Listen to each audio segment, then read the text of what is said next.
Vamos a hablar sobre el derrame pleural y específicamente nos vamos a concentrar en las aplicaciones del POCUS, que es el ultrasonido a la par de la cama del paciente, para revisar si esta tecnología nos puede ayudar y de qué manera resolver los dilemas diagnósticos y terapéuticos del derrame pleural. Vamos a desarrollar este tema con base en el siguiente menú. Primero vamos a ilustrar con un caso clínico. Posteriormente vamos a hablar sobre los conceptos generales de lo que es el derrame pleural y las aplicaciones clínicas que puede ofrecer el ultrasonido para la práctica cotidiana. Posteriormente vamos a revisar al final los mensajes para llevar a casa. Primero vamos a revisar el caso clínico. Es un caso clínico bastante interesante. De hecho, durante el desarrollo de este caso clínico nos damos cuenta de que a veces las cosas que son sencillas se convierten en verdaderamente retos diagnósticos. Se trata de un paciente masculino de 42 años. Él fue víctima de un asalto, tuvo varias heridas por arma blanca en el hemitórax izquierdo, fue abordado en servicio de emergencias y se le coloca un sello de tórax. Se documenta un hemoneumotórax.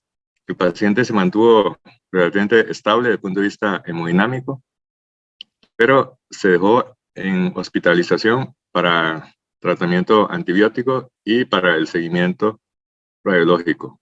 Pero a los 7 días se le realiza radiografía de tórax de control y se evidencia un empiema tabicado.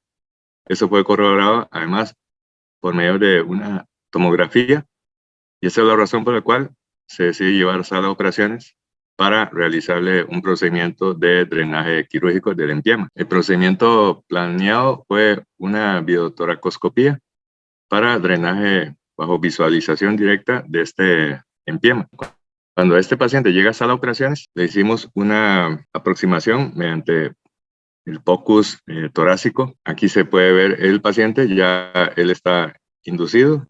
De hecho, le colocamos un tubo de doble lumen, así como un catéter epidural. Vale aquí mencionar que muchas veces menospreciamos la intensidad del dolor de las biotoracoscopías, pensando de que el dolor es únicamente a nivel de los puertos y sin embargo, cuando se hace drenaje de empiema, hay una disección de toda la fascia y la cavidad endotorácica y esto desencadena no solamente un dolor en el puerto de abordaje de la toracoscopía, sino de toda la cavidad torácica.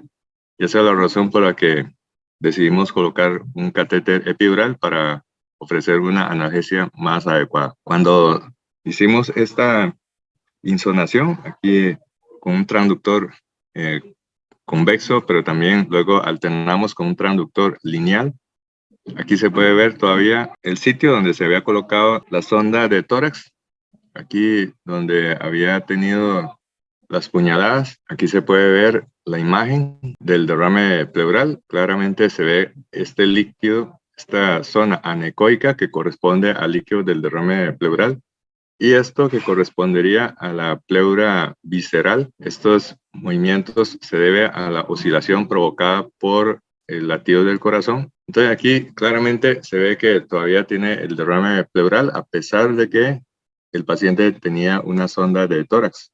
Esto es obvio porque cuando se tabica se forman compartimentos en donde la sonda de tórax no puede drenar en su totalidad. Después de esta vista, utilizamos un transductor convexo y el transductor convexo nos llama la atención de que el derrame pleural no solamente fue del lado izquierdo, sino que también el derrame pleural afectó el lado derecho. Aquí se puede ver la columna vertebral, aquí la sombra acústica del hueso y aquí se puede observar el derrame pleural del lado derecho y también del lado izquierdo. Sin embargo, la puñalada fue únicamente en el lado izquierdo. Aquí también se puede observar el pulmón parcialmente colapsado. Esto es lo que se le conoce como la hepatización pulmonar, o sea, la ecogenicidad del pulmón se parece a la ecogenicidad que uno encontraría en el hígado. Insonando solamente hacia el lado derecho, Aquí vemos el pulmón colapsado con algunos broncogramas aéreos. Esta zona anecoica corresponde al líquido del derrame pleural. Aquí tenemos el hígado. Esto es el diafragma. Aquí está el saco pericárdico. Pero aquí llama la atención de que el corazón está rodeado también de un líquido. Aquí, una imagen anecoica que corresponde al líquido de un derrame pericárdico. Entonces aquí ya estamos empezando a concatenar algunas observaciones que se registraron en el expediente. Y siendo un paciente de 42 años, uno no esperaría que tuviera una fibrilación atrial, pero presentó un episodio de fibrilación atrial de alta respuesta ventricular al tercer día de el internamiento y ameritó de calibración eléctrica.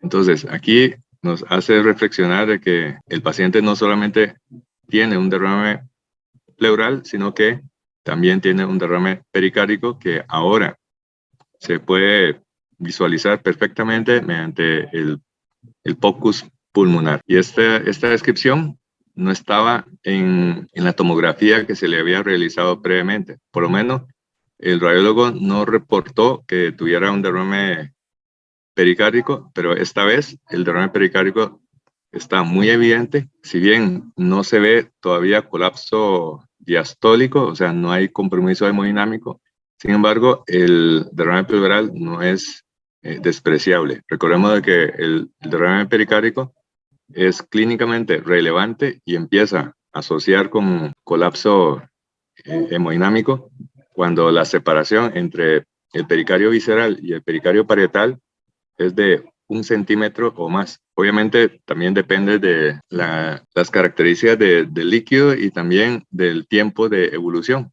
En este caso es un derrame pericárdico que es de evolución aguda. Inclusive modificando las vistas se puede observar aquí esto que corresponde al pericardio parietal. Este es el pericardio visceral y aquí se observa unas adherencias o sinequias intrapericárdicas, y esto que podría corresponder a un defecto en el pericardio parietal. Recordemos que este paciente recibió varias puñaladas a nivel del precordio y además el paciente presenta de forma inesperada al tercer día un episodio de fibrilación atrial de alta respuesta ventricular. Es inesperado porque se trata de un paciente de 42 años que no tiene factores de riesgo cardiovascular. Pero aquí, evidentemente, se puede objetivar cómo hay una solución de continuidad aquí. El resto aquí es derrame pleural, esto es derrame pericárdico, y aquí pareciera existir una zona de continuidad y que existe una imagen que podría estar parchando este defecto. Entonces ya con este hallazgo en el POCUS empezamos a analizar clínicamente a este paciente. Todavía no se ha empezado la cirugía, pero llama la atención de que él tiene una ingurgitación yugular importante.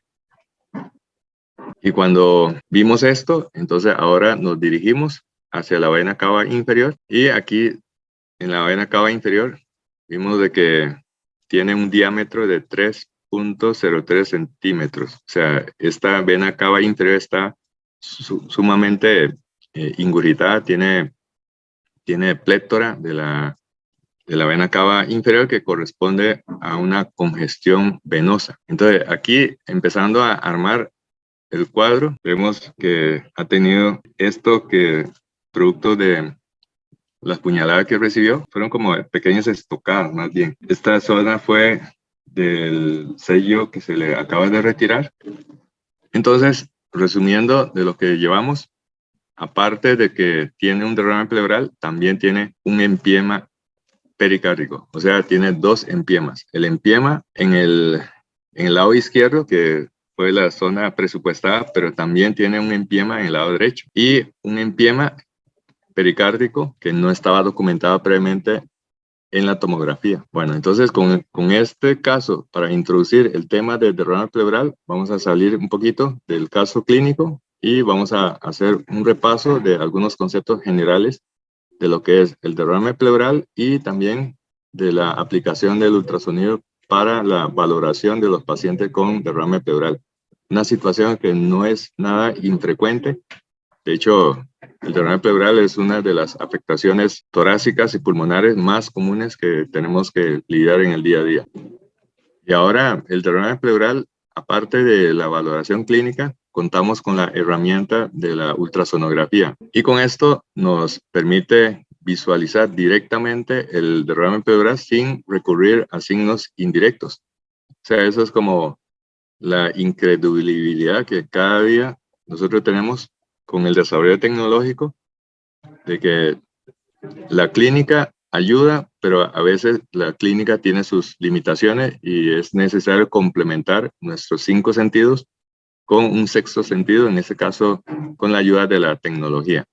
Ver para creer. Y el ultrasonido es la herramienta complementaria de muchísima utilidad, puesto de que podemos repetir cuantas veces queramos. Es un estudio no invasivo, se puede realizar a la par de la cama del paciente. De hecho, esa es la gran ventaja en comparación con los estudios radiológicos. Y por el otro lado, se puede repetir para valorar la evolución y la respuesta al tratamiento. Esto que ahora lo estamos viendo de forma muy de rutina, pero no siempre ha sido así, porque conocemos a través de la física del ultrasonido de que hay 2 enemigos para obtener una imagen con ultrasonido. Esos 2 enemigos son el hueso y el aire. El hueso porque provoca una sombra acústica, ya no permitiría insonar más allá de la altísima impedancia acústica del hueso.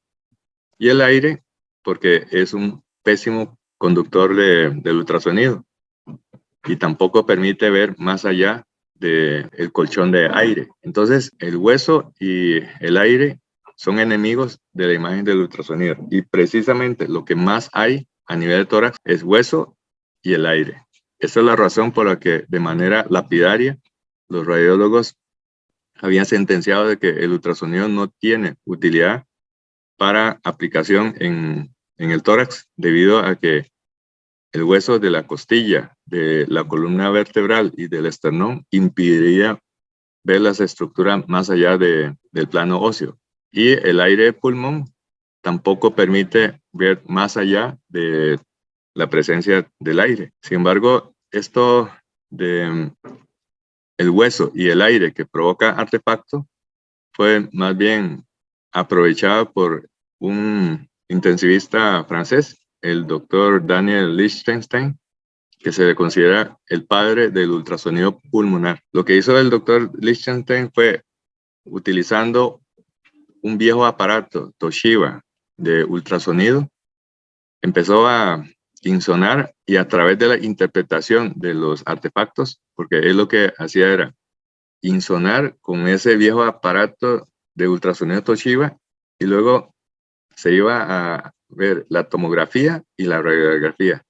Entonces, comparando cada tipo de artefacto, sentó las bases de lo que es el ultrasonido de pulmón. Eso fue en la década de los 90. Uno de los primeros artículos, aquí tenemos este artículo publicado en 1993 en Intensive Care Medicine, cuyo autor fue el doctor Daniel Lichtenstein. Tiene como título el uso del ultrasonido general en la unidad de cuidados intensivos, un análisis prospectivo de 150 pacientes consecutivos. Y llega a la conclusión de que con el ultrasonido se puede ver el pulmón no directamente, sino indirectamente a través de los artefactos. Y llega a la conclusión de que en los pacientes críticamente enfermos, 1 de cada 4 pacientes que tiene una afectación pulmonar puede beneficiarse en forma directa con la aplicación del ultrasonido, sea para diagnosticar un neumotórax,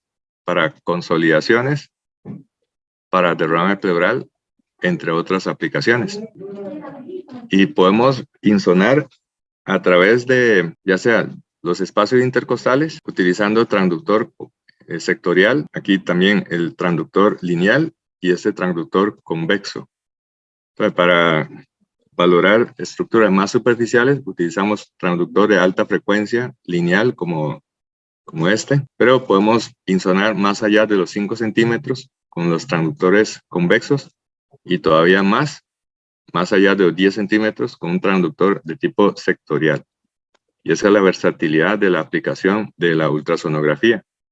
Un aparato relativamente sencillo, relativamente barato, que se puede desplazar a la par de la cama del paciente y basándose en la interpretación de los artefactos provocados por el aire y el hueso, se puede sacar conclusiones importantes para tomar decisiones terapéuticas. Entonces, vamos a aprovechar también para explicar algunas bases generales de lo que es el ultrasonido a nivel de pulmón. En condiciones normales, esto es lo que se ve con un transductor lineal.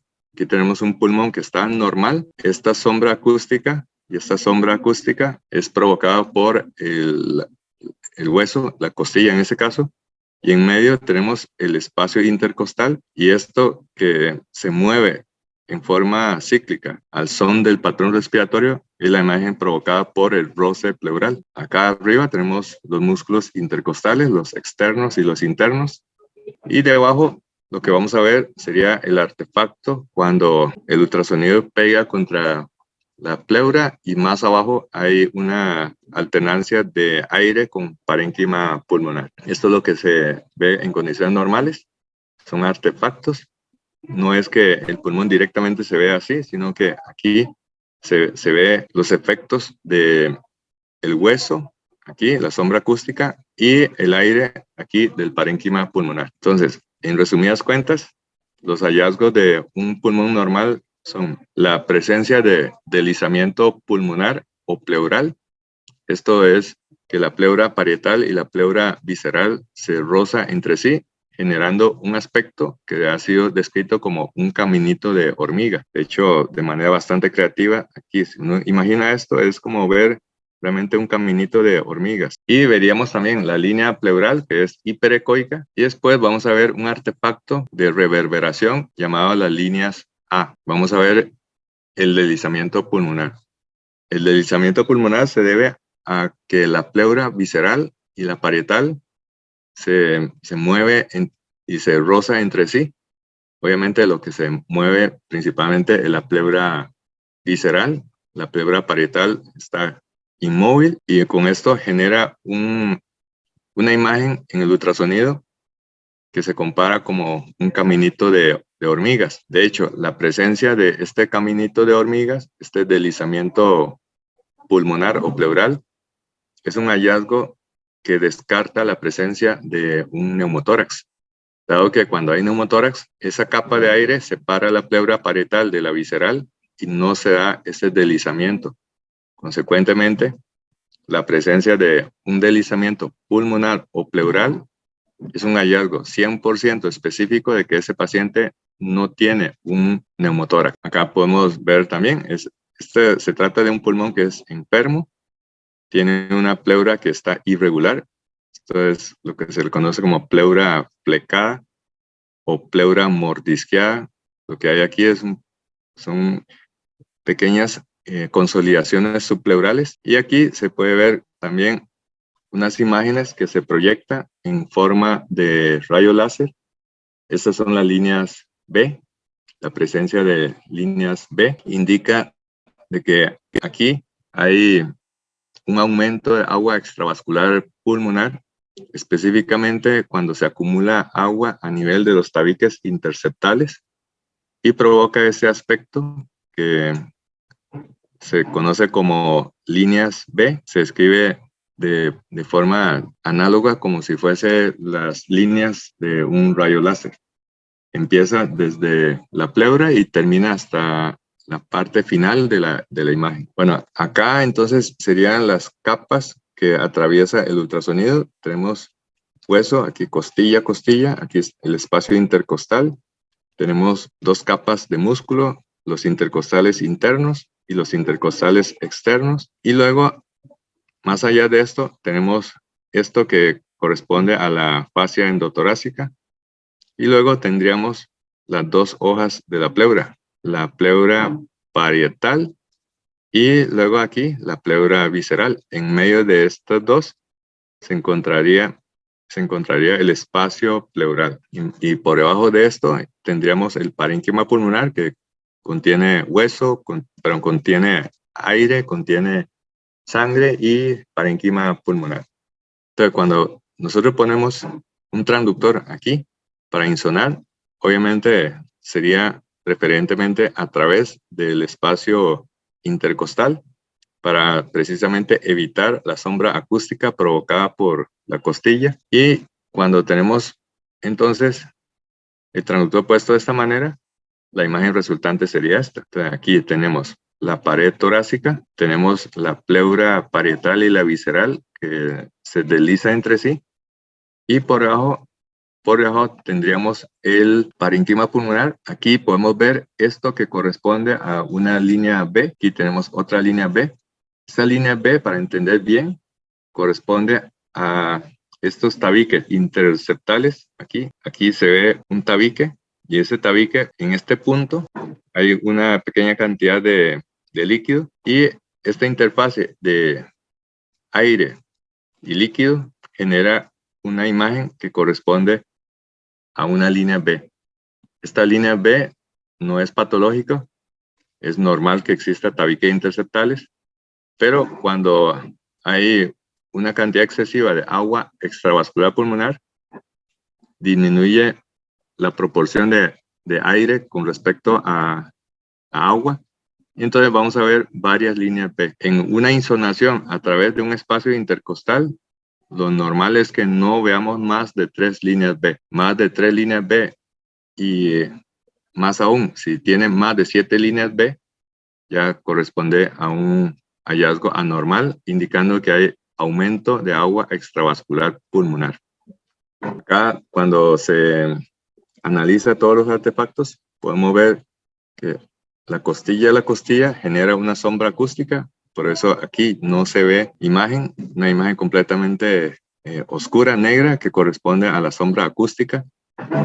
Esto que se ve acá en forma de un caminito de hormiga correspondería a la línea pleural, y el parénquima pulmonar, que no lo vemos directamente sino a través de los artefactos. Luego tenemos esto que corresponde a la línea A. La línea A es la reverberación de esta imagen hiperecoica que corresponde a la línea pleural.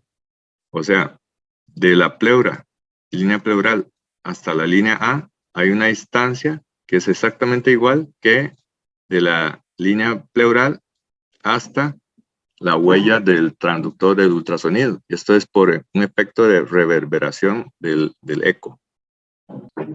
Esta imagen, que el doctor Daniel Lichtenstein lo describe como imagen de murciélago, pero aquí, por más que uno le da vuelta y vuelta, cuesta imaginar que hay un murciélago ahí. Y esta imagen se debe a la sombra acústica de las dos costillas que delimita ese espacio intercostal, y en medio tenemos la línea pleural que se desliza al son del ritmo o del ciclo respiratorio, y luego esto que se repite sería la línea A.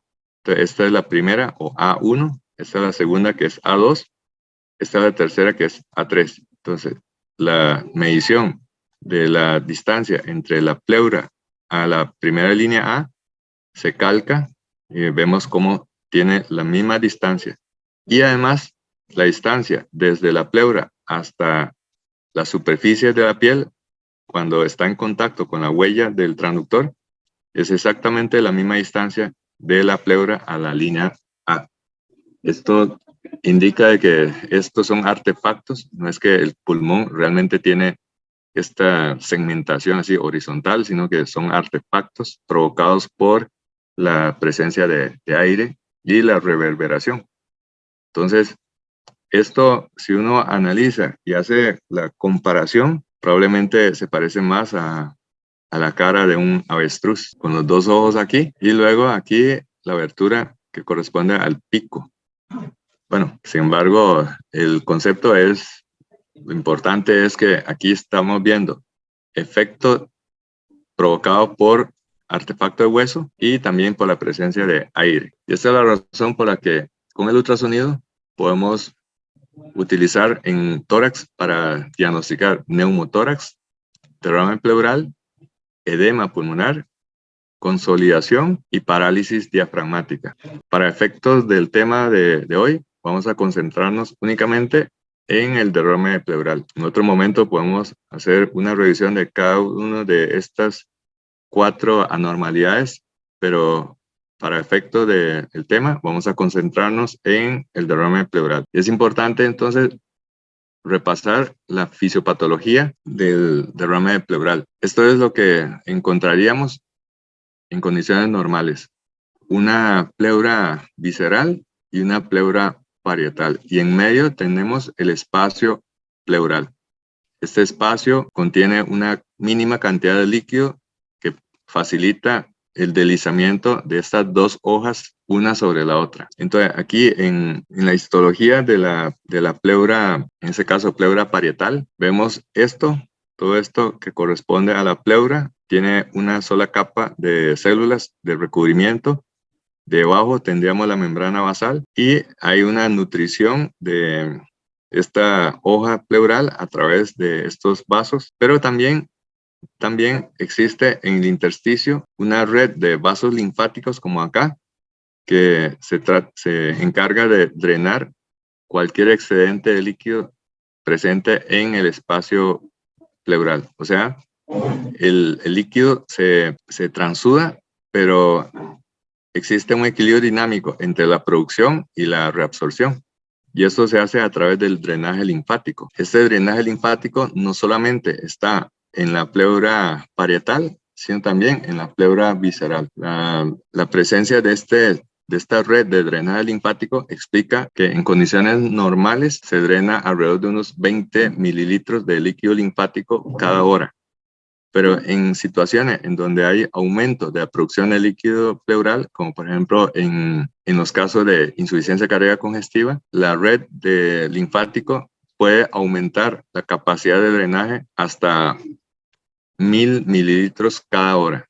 O sea, incrementa 50 veces su capacidad de drenaje. Obviamente, cuando excede esta capacidad de drenaje, se acumulará en cantidades netas, y esta es la aparición del derrame pleural.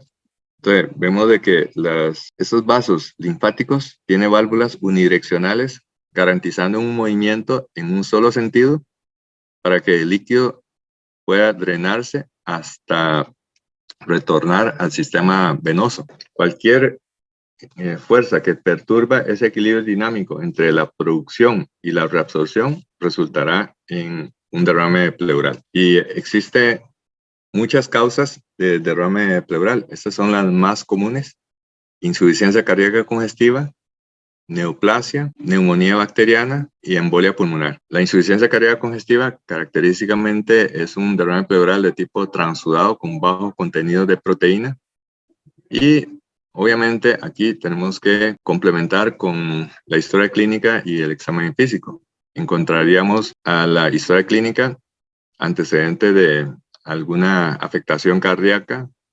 También a nivel sistémico encontraría edema periférico con signo de Godet y el signo de la huella. Encontraríamos un paciente con desaturación. Los pacientes con cáncer, cuando tiene afectación pleural, el tipo de derrame es de tipo exudado y muchas veces sanguinolento o hemorrágico. Y podemos complementar con la presencia de historia de cáncer y también la evidencia en la radiografía de masas intratorácicas. En caso de neumonía bacteriana, que es bastante común, esto es lo que se le conoce como derrame pleural paraneumónico. Más de un 10% de pacientes con neumonía bacteriana puede complicar con un derrame pleural paraneumónico. El tipo de derrame es de exudado y la historia clínica es muy sugestiva, con tos, con fiebre, con infiltrados radiológicos.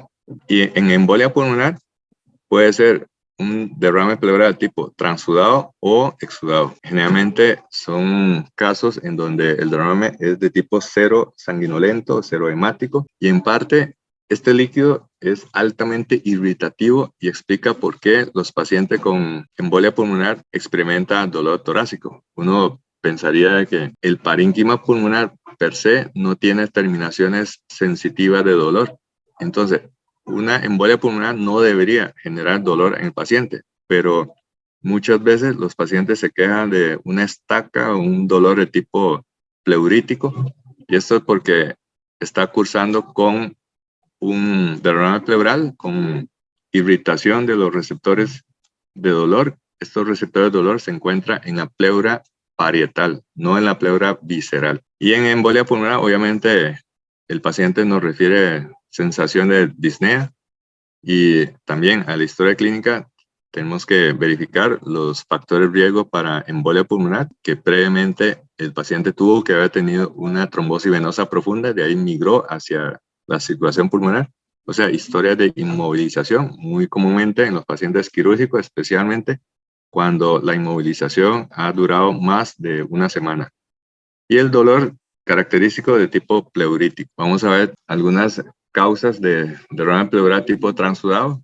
Insuficiencia cardíaca congestiva, usualmente es bilateral, aunque la afectación suele ser mucho más marcada a nivel del lado derecho. Cirrosis hepática, que los pacientes con cirrosis desarrolla derrame pleural, desarrolla además ascitis. Los pacientes con síndrome nefrótico, esa hipoalbuminemia desestabiliza la fuerza de Starling, y esa hipoalbuminemia con caída de la presión oncótica disminuye la fuerza para retención de líquido a nivel intravascular, se extravasa, se llena el intersticio y de ahí hacia la cavidad pleural. Paciente con embolia pulmonar, lo más común es de tipo serohemático, por eso puede ser de tipo transudado, pero también puede ser de tipo exudado.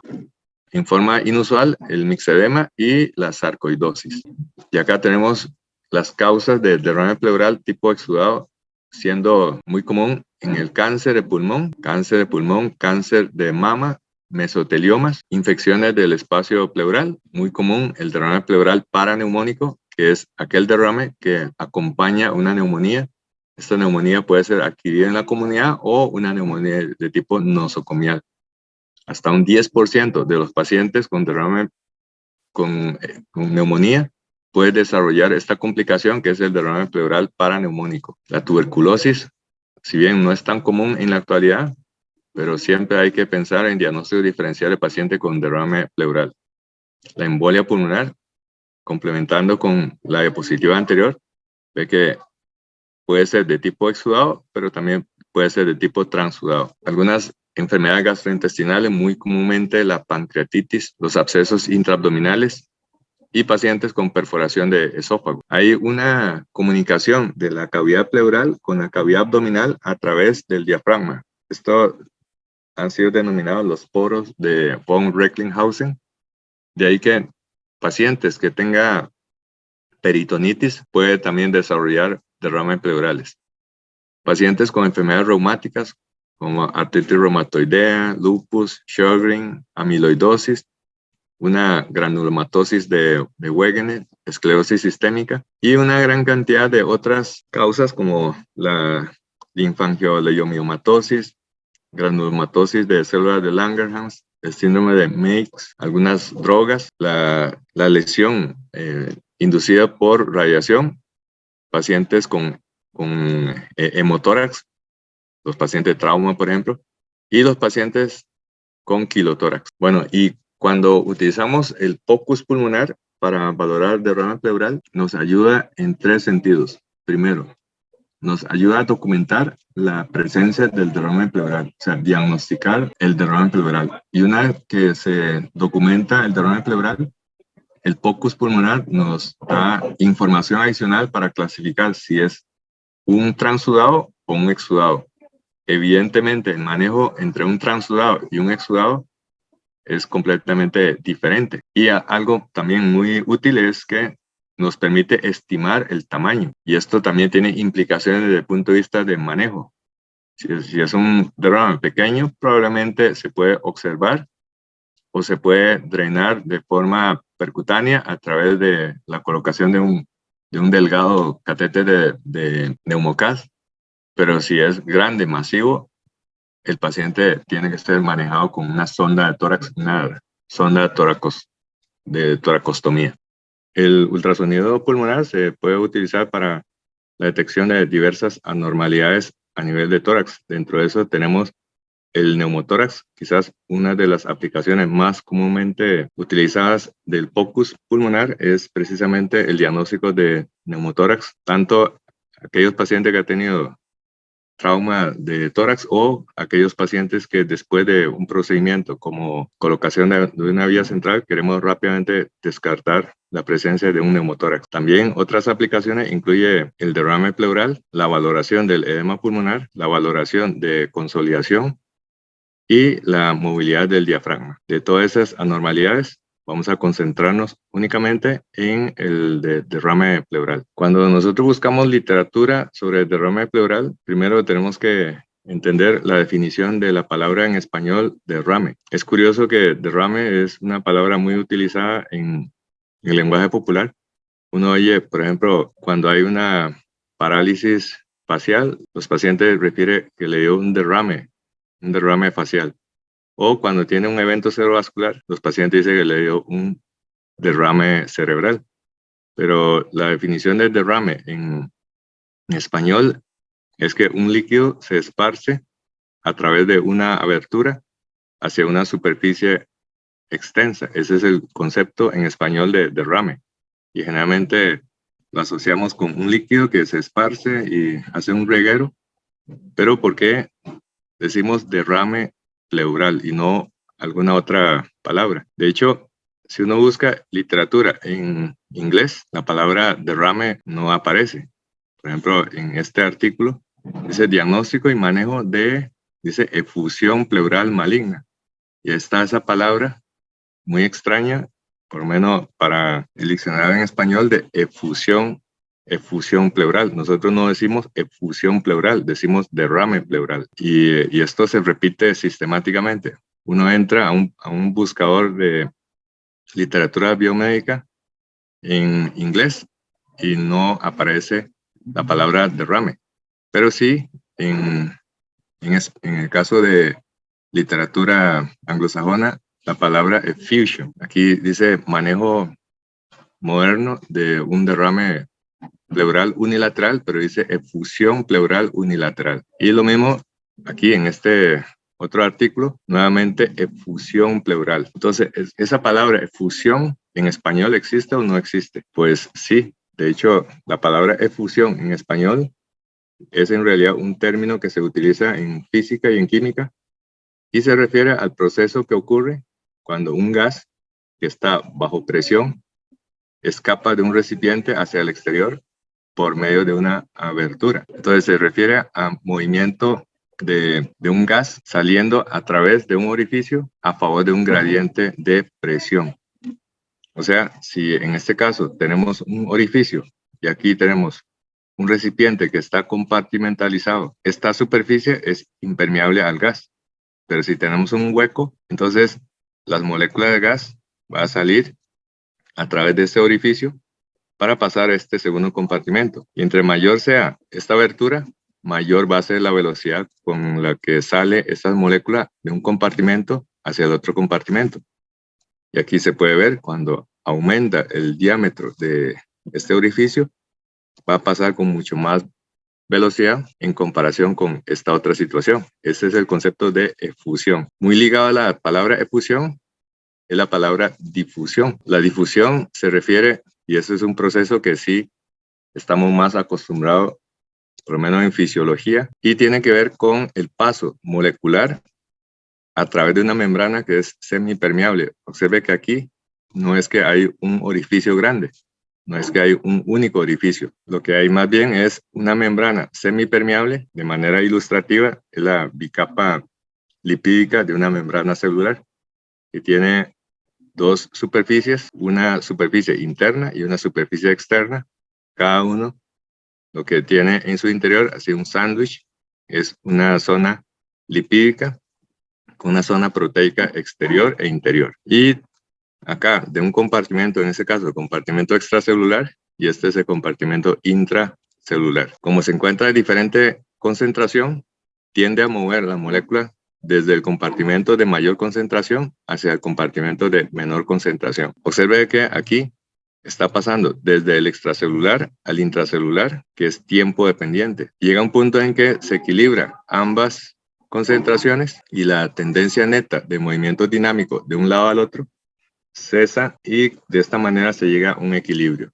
Eso es difusión, que a diferencia de efusión, aquí no hay un hueco, diferente de efusión, en donde sí hay claramente un hueco, un orificio. Entonces, para repasar la fisiología del espacio pleural, es un espacio que es virtual, contiene una pequeña cantidad de líquido. Esta cantidad de líquido sirve de lubricación para que ambas superficies, la pleura parietal y la visceral, se deslicen entre sí sin generar mayor fricción y sin generar obviamente dolor a la hora de la respiración. Esta es la pleura parietal y esta es la pleura visceral.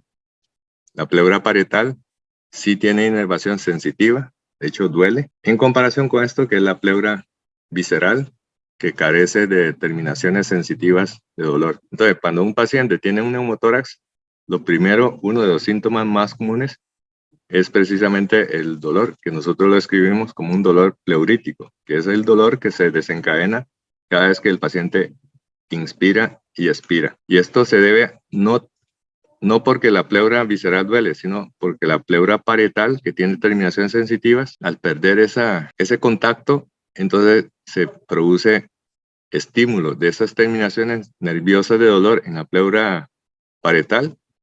Y esa es la razón por la que cada vez que el paciente respira, tiene sensación de dolor. Y esta pleura tiene una monocapa de células. Esa es una célula de recubrimiento con su respectiva membrana basal. También tiene su respectiva irrigación y también, muy importante, el drenaje linfático. Tiene una red muy grande de terminaciones linfáticas. Estas terminaciones linfáticas ven que tiene válvulas de flujo unidireccional y esto garantiza que el movimiento del líquido linfático, que básicamente recoge el líquido sobrante del intersticio para luego drenar hacia el sistema linfático y esto finalmente se devuelve hacia el sistema venoso a través del conducto torácico. Bueno, este mecanismo de drenaje linfático es bastante eficiente. De hecho, en condiciones basales, en una persona cuando no tiene ninguna patología pleural, se drena aproximadamente unos 20 mililitros por cada hora. Pero cuando aumenta la producción de líquido y trata de inundar el espacio pleural, el drenaje linfático se aumenta de forma increíble, pasando de 20 mililitros por hora hasta más de 1 litro por hora. O sea, aquí estamos viendo una multiplicación de 50 veces en comparación con la tasa de drenaje linfático basal. Por el otro lado, acá tenemos la pleura visceral. Esto se encuentra subyacente aquí, el parénquima pulmonar. Tiene todas las características del parénquima pulmonar. Y esta pleura carece, a diferencia de la pleura parietal, de terminaciones sensitivas. Por lo demás, tiene la misma configuración de una monocapa de células de recubrimiento con su respectiva membrana basal. Y también, junto con el sistema linfático pulmonar, se encarga de drenar el excedente de agua a nivel del intersticio pulmonar. Existen muchas causas por las cuales se produce derrame pleural. Una muy común es la insuficiencia cardíaca congestiva. También tenemos el cáncer, tenemos las patologías infecciosas, siendo la más común la neumonía bacteriana y la embolia pulmonar. Cada una de estas causas se acompaña de unas características muy propias del líquido del derrame. Por ejemplo, en insuficiencia cardíaca congestiva, el líquido suele ser de tipo transudado. El cáncer de tipo exudado. Lo mismo con la neumonía bacteriana, que es de tipo exudado. La embolia pulmonar puede ser de dos características. Puede ser transudado o exudado. Transudado cuando a causa de la embolia pulmonar está produciendo insuficiencia cardíaca. Entonces se comportaría como un derrame pleural de una insuficiencia cardíaca. Pero también la presencia de embolia pulmonar produce una reacción alrededor del sitio de la obstrucción y se genera inflamación y esa inflamación va a producir irritación y causa un derrame que es de tipo exudado y es un tipo de derrame que es características serohemáticas. Para complementar el diagnóstico de cada una de esas posibles causas, tenemos que hacer una buena historia clínica, examen físico y complementar con algún examen de laboratorio para, de esta manera, llegar a la etiología del derrame pleural. Por el otro lado, hay algunas características que lo hace muy sugestiva de un tipo o una causa de derrame pleural. Por ejemplo, en insuficiencia cardíaca congestiva, el derrame suele ser bilateral, aunque no siempre de forma completamente homogénea, dado que hay pacientes que tienen insuficiencia cardíaca congestiva, que tienen derrame pleural bilateral, pero la afectación suele ser mucho más marcada en el lado derecho. La cirrosis hepática también es una causa de derrame pleural, es lo que se le conoce como hidrotórax hepático, bastante común porque se acompaña usualmente de ascitis. El síndrome nefrótico se caracteriza por una pérdida masiva de albúmina. Ese estado de hipoalbuminemia condiciona un estado hipooncótico y la disminución de la presión oncótica se traduce en pérdida de la capacidad para retención de líquido intravascular. El agua se escapa al intersticio, satura los mecanismos de drenaje linfático a nivel de la pleura y después vamos a tener como consecuencia un derrame pleural. Embolia pulmonar, como habíamos dicho, puede ser de dos características. Cuando la embolia pulmonar produce falla cardíaca, el derrame es de tipo transudado.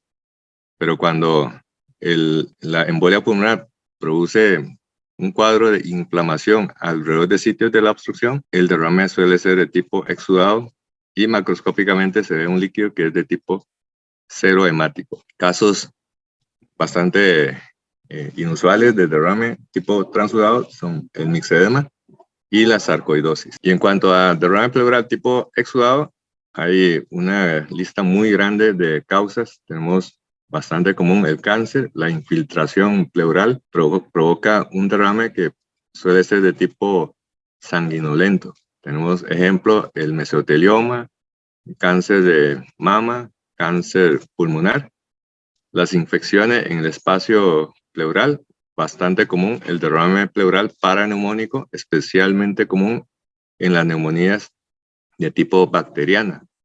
Cerca de un 10% de los pacientes que sufren una neumonía van a tener como manifestación un derrame pleural paraneumónico. Y lamentablemente muchos de esos casos de derrame pleural paraneumónico son lo suficientemente grandes como para luego sobreinfectarse y evolucionar hacia un empiema. La tuberculosis también es una causa de derrame de tipo exudativo. Ahora vemos cada vez con menor frecuencia esta manifestación extrema de la tuberculosis debido al diagnóstico más temprano y porque hay tratamiento efectivo y precoz.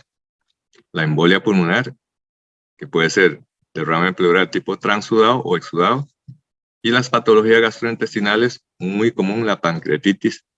Cuando se trata de pancreatitis grave, casi invariablemente coexiste con derrame pleural.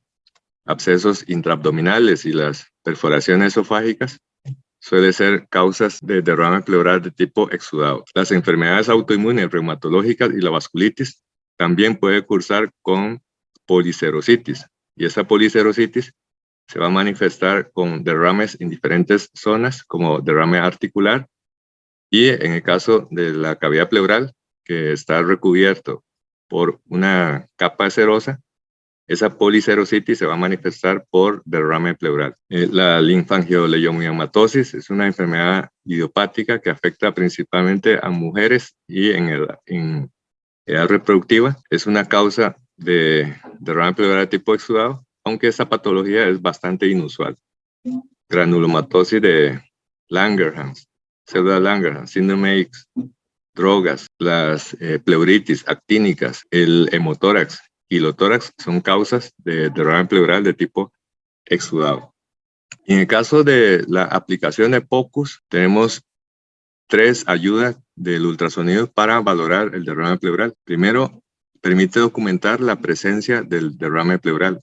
Y después de que se documenta el derrame pleural, nos permite, aparte de eso, clasificar si se trata de un transudado o de un exudado. Y por último, estimar su tamaño. Aquí podemos ver entonces la gran ayuda del ultrasonido en contraste con, por ejemplo, una radiografía simple de tórax.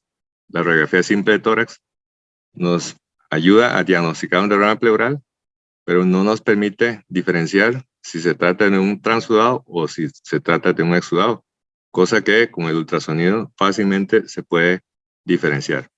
Y también calcular su tamaño. Vamos a ver primero, documentar la presencia del derrame pleural. Si comparamos contra el gold estándar de diagnóstico de derrame pleural, en ese caso la tomografía, nos damos cuenta que el ultrasonido es una herramienta diagnóstica bastante sensible.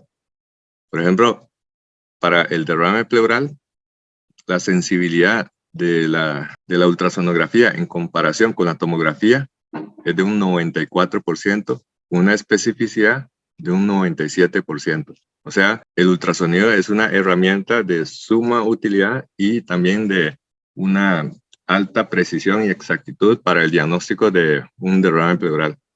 Eso sí, requiere de curva de aprendizaje y también hay que interpretar de forma cuidadosa algunas imágenes que puede confundirse y eventualmente se puede confundir como si fuese un derrame pleural. Eso lo vamos a ver más adelante. Para que el ultrasonido logre diagnosticar correctamente el derrame pleural, se necesita hacer una insonación en forma sistemática. Entonces, esos porcentajes tan buenos de sensibilidad y especificidad para que se cumpla, se necesita hacer en forma sistemática.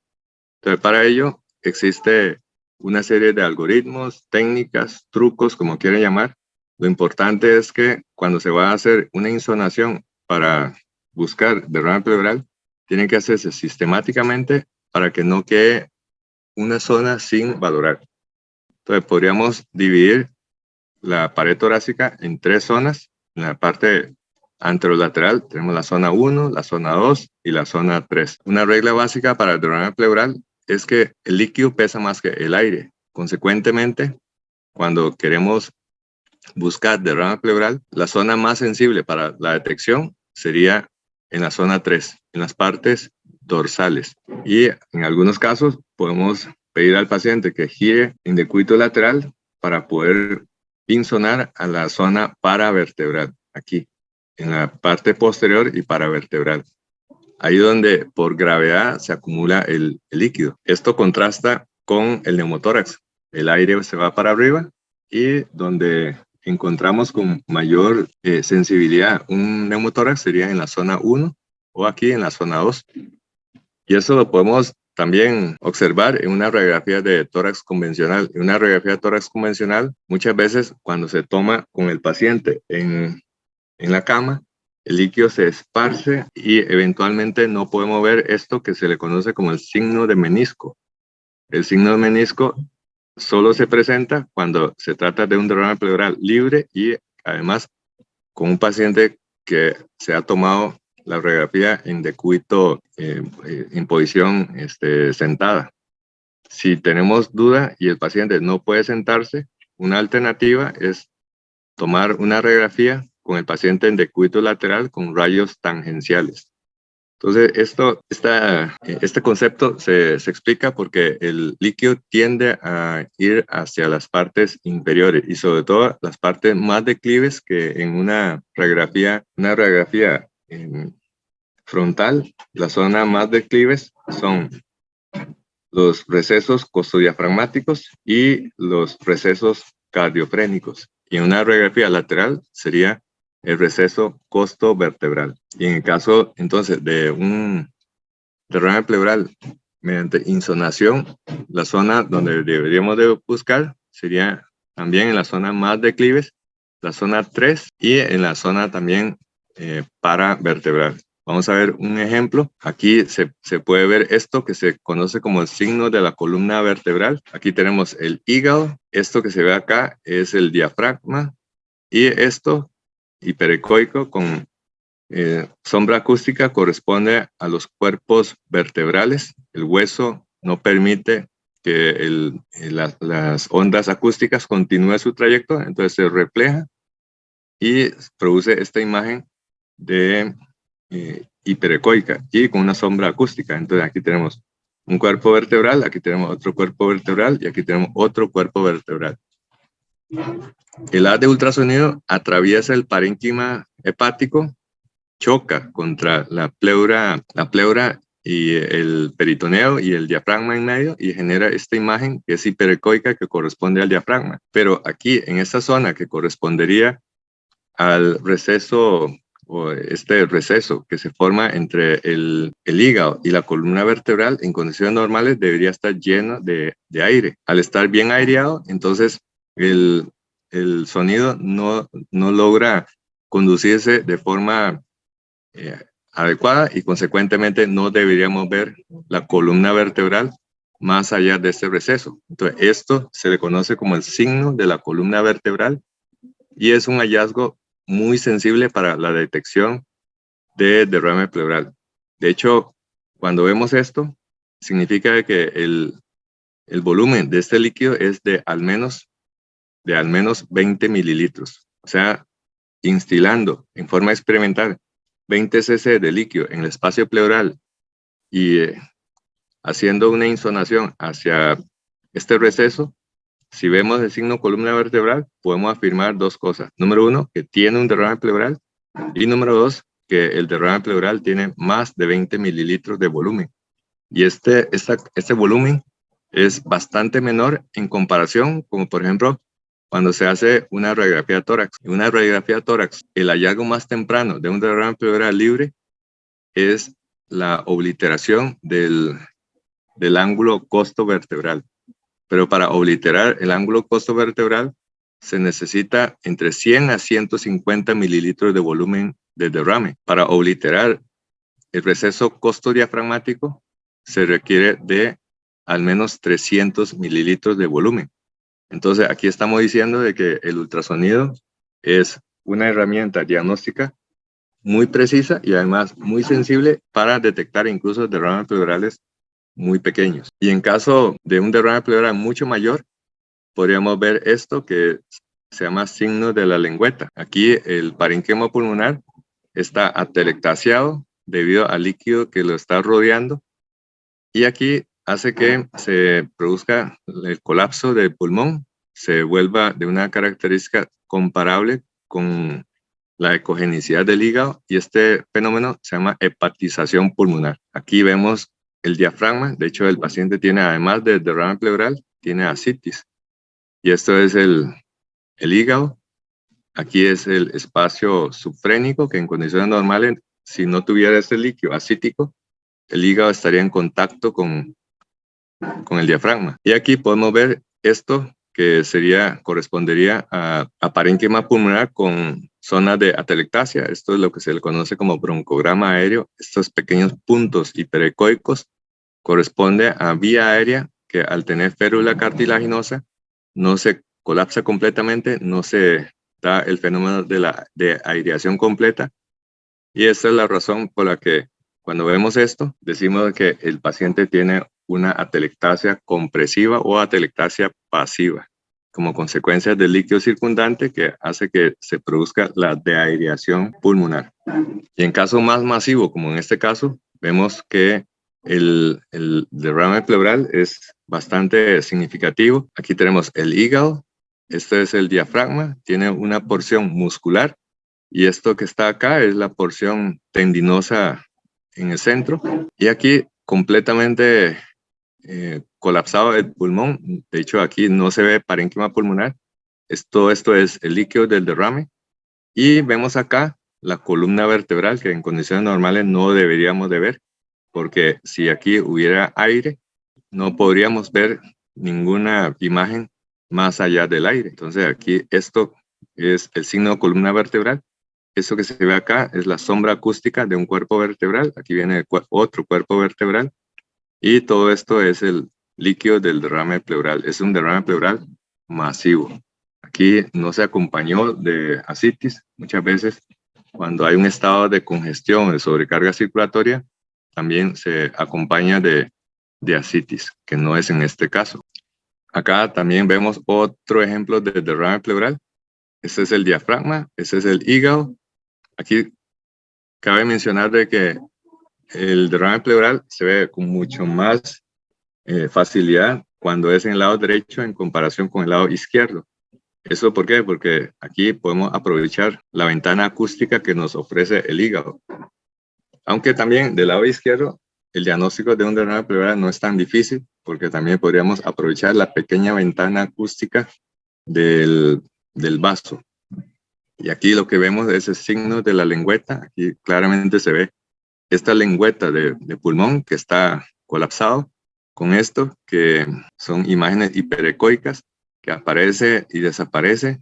Esto es por el concepto de broncograma aéreo dinámico. El broncograma aéreo se forma porque las áreas, las vías aéreas que están con férula cartilaginosa no se colapsa debido a este soporte de cartílago y a su alrededor está el parénquima completamente colapsado y da esa imagen muy característica que se denomina broncograma aéreo. Y esto que está rodeando a su alrededor, líquido anecoico, corresponde al líquido del derrame pleural. Esto correspondería aquí, en la lengüeta, correspondería a la pleura visceral. La pleura parietal está arriba. Observe que no hay el deslizamiento pleural, no hay sliding, no hay esa imagen de caminito de hormiga. Si nosotros utilizamos el modo M de motion, eso nos da una altísima resolución en un corte específico. Por ejemplo, acá, si trazamos el caliper acá, entonces podemos correr en el modo M, esto que es código barra corresponde a una zona inmóvil. Esto es coherente con la pared torácica que no debería de movilizar. Aunque a veces cuando no tenemos el transductor en forma con contacto firme contra la pared torácica, el movimiento del transductor sobre la pared torácica puede simular un aspecto granulado o de arena, pero eso es por una mala técnica de insonación. Si se estabilizó correctamente, tiene que ver esto que es el código barra de la pared torácica inmóvil.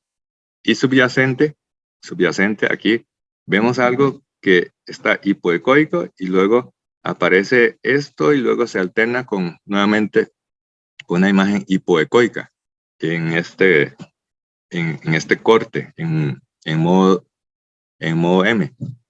¿Cómo se llama este hallazgo? Este hallazgo se llama signo del cuadrilátero, porque esta imagen hipoecoica corresponde al líquido pleural. Y cuando el paciente está respirando en forma alternada, el parénquima pulmonar se mete y aquí es la zona del nuevo contacto pleura parietal con visceral. De hecho, esto correspondería al deslizamiento pleural. Acá vemos una línea A. Recordemos que la línea A es la reverberación de la línea pleural. Se encuentra equidistante entre la piel, específicamente la huella del transductor. Cuando manda el ultrasonido, choca contra la pleura y genera esta línea hiperecoica que corresponde a la pleura.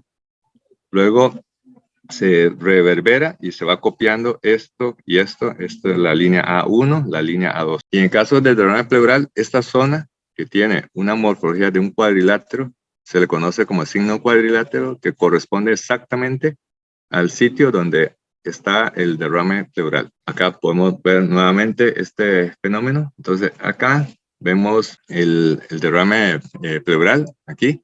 Esto correspondería a la pleura parietal y visceral rozándose entre sí. Aquí hay sliding. Y aquí se encontraría la zona del derrame. Esto es la pleura visceral. Este es el líquido. Y si ponemos el caliper aquí, vamos a ver ese signo del cuadrilátero. Esto que está acá es la sombra acústica provocada por la costilla que está a la par. Entonces, el signo cuadrilátero sería acá, tiene forma geométrica de un cuadrilátero, y el sitio donde aparece y desaparece este cuadrilátero corresponde al punto pulmonar. Entonces, el punto pulmonar, que lo escuchamos con más frecuencia asociado al neumotórax, en realidad no es únicamente del neumotórax. El concepto de punto pulmonar en ultrasonografía es el momento en que la pleura parietal y la pleura visceral se vuelven a encontrar cuando estuvo separado ya sea por aire, neumotórax, o por líquido, derrame pleural. Entonces, el punto pulmonar indica la zona donde la pleura se vuelve a pegar y se despega. Ese es el concepto de punto pulmonar o de long point. Entonces, para no confundir y reforzar el aprendizaje, el signo de cuadrilátero corresponde exactamente al sitio del derrame pleural. Es una zona hipoecoica y dependiendo de las características puede ser completamente anecoica, que sería un líquido de tipo transsudado, o cuando tiene aspecto de exudado, da el signo de plancton. Ahora vamos a ver más adelante. Pero a veces cuando utilizamos el transductor, sobre todo un transductor convexo, y si de alguna manera giramos el transductor y posicionamos, puede que no se vea exactamente como un cuadrilátero, sino como un sinusoide, como acá. Entonces, aquí se ve una pleura visceral que se mueve en forma oscilatoria, generando este aspecto de onda.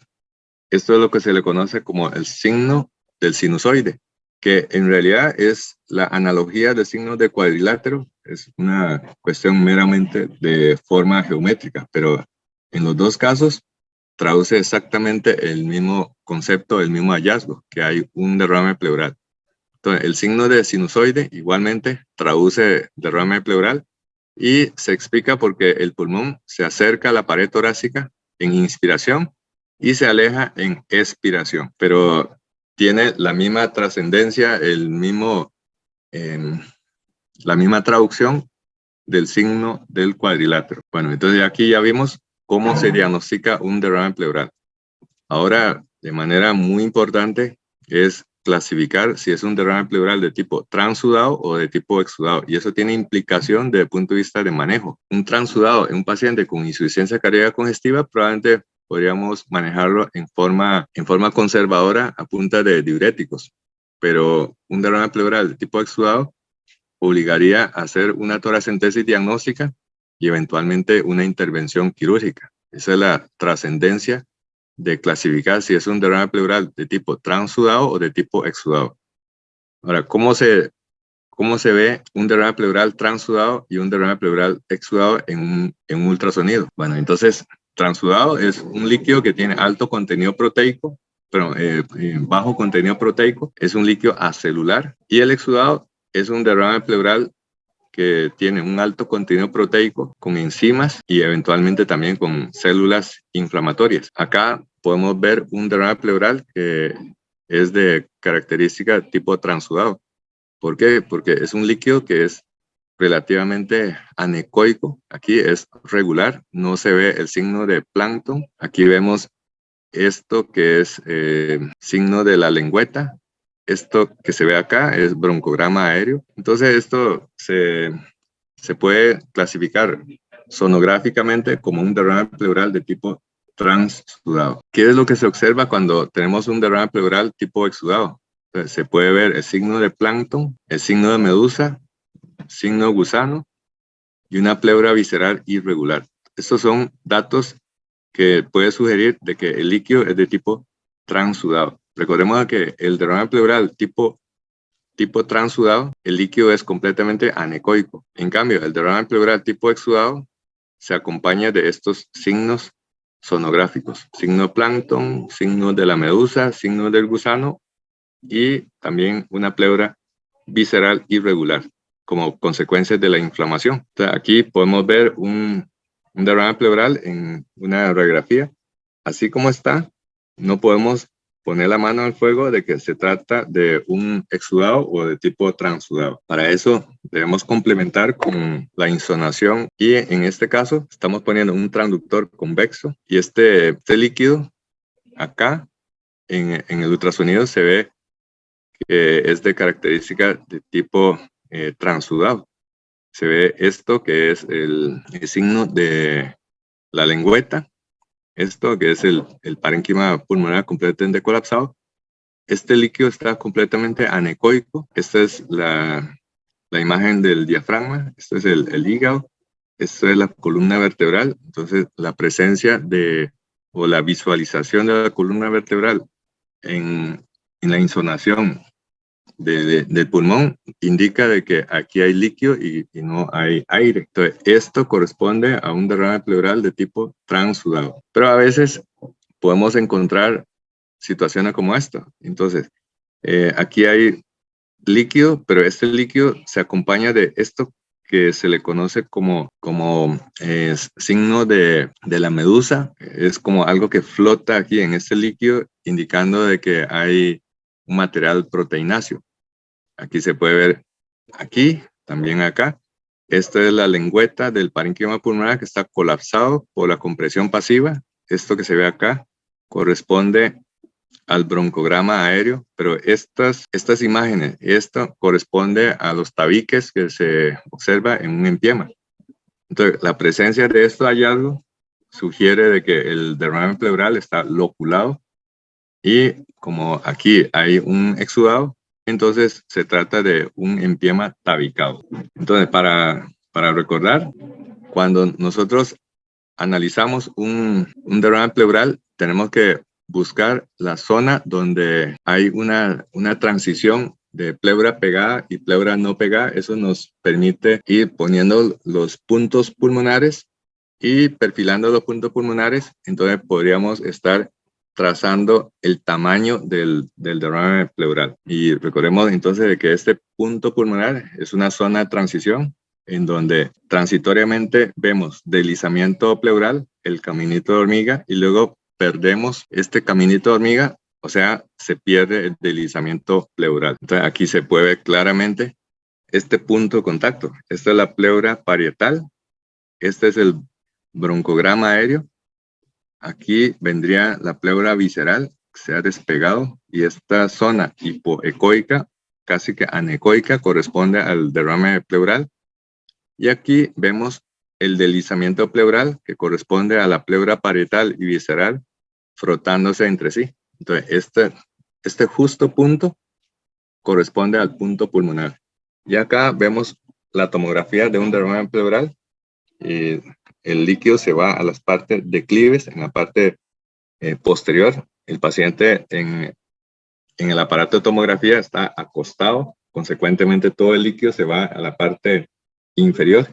Y aquí vemos una zona donde aquí hay líquido y aquí ya no hay líquido. Entonces, este punto, ahora si le damos vuelta, este punto sería el punto pulmonar que correspondería tomográficamente a esta zona de transición en donde hay derrame, aquí hay derrame y aquí no hay derrame, aquí no hay derrame. Y de esta manera nos ayuda a cuantificar el volumen de este líquido. Entonces, aquí estamos utilizando un transductor lineal. Colocamos el transductor de esta manera, perfilando de arriba hacia abajo. Recordemos que el líquido en un paciente en decúbito lateral lo encontraríamos con mayor probabilidad a nivel paravertebral. Y lo hicimos de esta manera para precisamente evitar la interferencia de la sombra acústica de la costilla, de las costillas. Entonces, yendo para atrás, aquí llega un punto en que la pleura se ha despegado y este es el volumen del líquido pleural.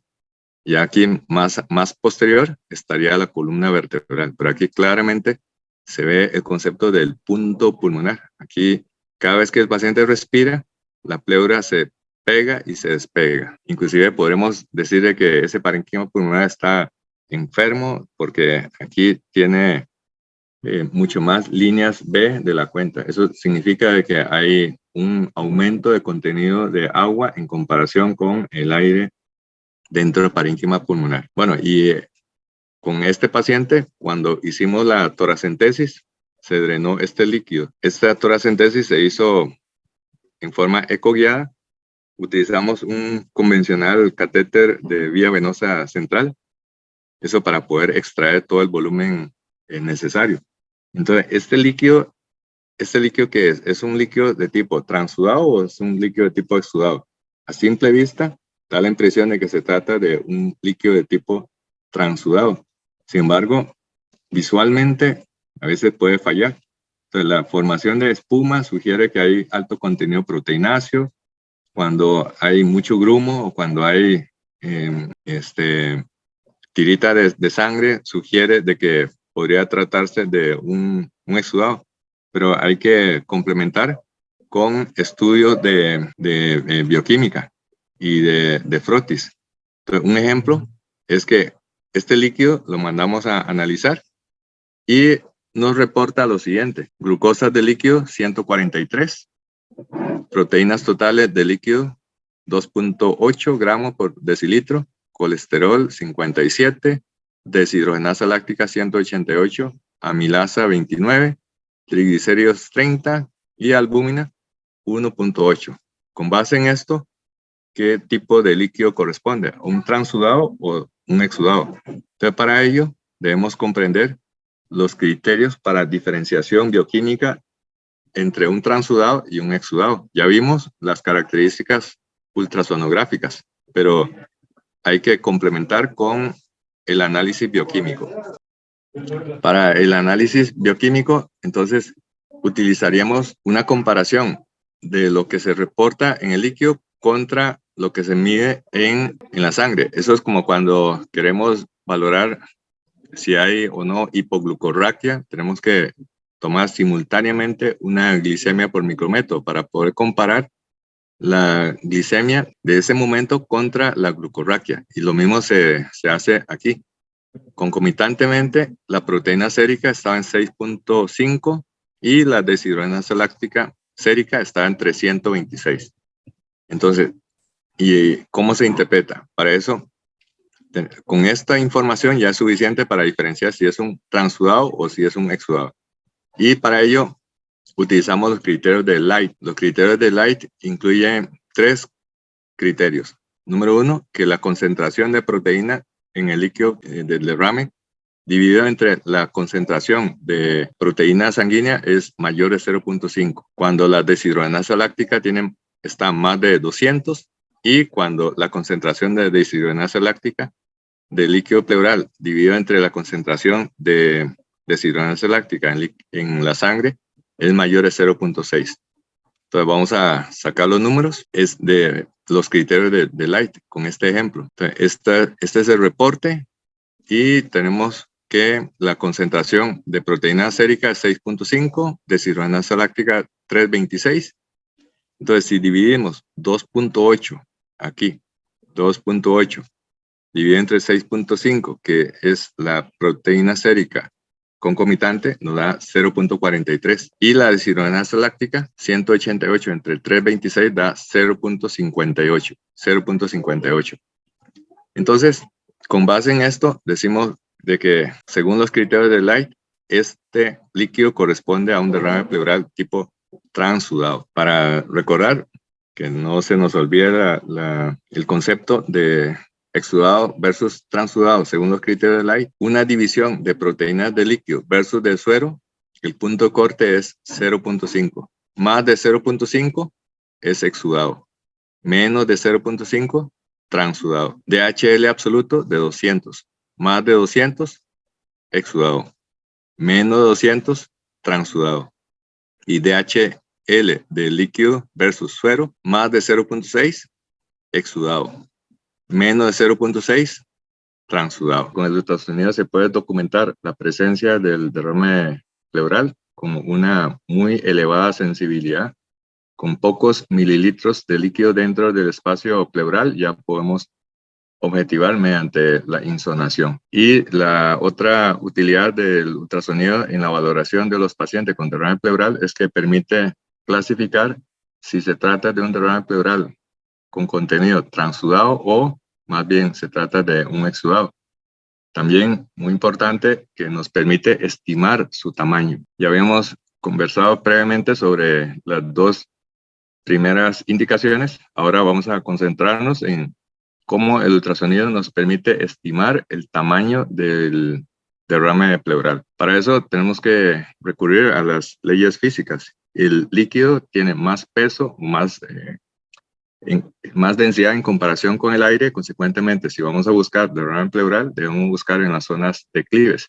Y si tenemos un paciente en posición sentada, el sitio donde debemos de buscar los derrames pleurales, siempre y cuando sean libres, eso sí, sería en la parte más declive. En este caso, correspondería en la zona de aposición diafragmática, tanto a nivel costal como a nivel paravertebral. Y con esto, con un transductor convexo, se puede objetivar fácilmente la presencia del líquido a nivel del espacio pleural. Y también otra alternativa sería colocar al paciente en decúbito lateral, y en este caso, colocando el transductor siempre en la parte más declive de un paciente de decúbito lateral, podemos objetivar la presencia de líquido pleural. Entonces, no perder la perspectiva de que si buscamos líquido, buscamos en la zona más declive, pero si buscamos neumotórax, sería en la zona menos declive. ¿Qué tan bueno es el rendimiento del ultrasonido para el diagnóstico del derrame pleural? Aquí en este estudio se hizo la comparación contra el examen físico. Obviamente es una comparación bastante inequitativa, pero eso habla de dos cosas. Número uno, de que a pesar de que podemos hacer el mejor examen físico, no logramos diagnosticar con precisión, con exactitud, muchas de las alteraciones en el paciente. Y por el otro lado, la gran ventaja del ultrasonido en comparación con el examen físico. Con esto no significa que debamos menospreciar o, peor aún, obviar el examen físico, sino que se trata de un complemento. Entonces, en el examen físico, observe que la sensibilidad y la especificidad es bastante baja, menos de la mitad de las veces. Inclusive, si se trata de un derrame pleural pequeño, fácilmente se pasa por alto el examen físico. En cambio, con el ultrasonido, con el paciente sentado o en decúbito supino, observe que la sensibilidad es de un 92% o de un 98% y la especificidad de un 94.4%. O sea, se trata de un estudio de alta precisión y exactitud diagnóstica. Eso sí, para eso tiene que hacerse de forma metódica, no dejar ninguna zona sin insonar. Para eso tenemos que dividir la pared torácica anterior, lateral y posterior en zonas siguiendo referencias anatómicas.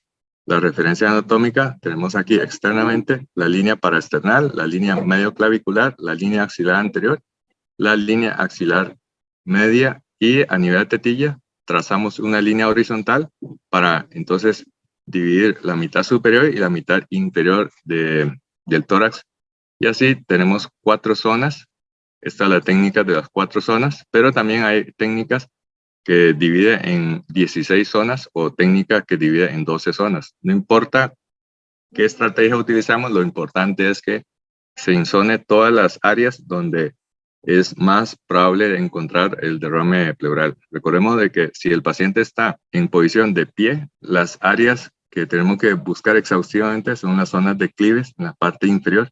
Si el paciente no puede sentarse, entonces se puede colocar en decúbito lateral y de esta manera buscar siempre la zona más declive. ¿Y qué tan bueno es el ultrasonido para el diagnóstico del derrame pleural? Esto se puede comparar como los sabuesos, que tienen un olfato mucho más potente en comparación con el olfato del ser humano.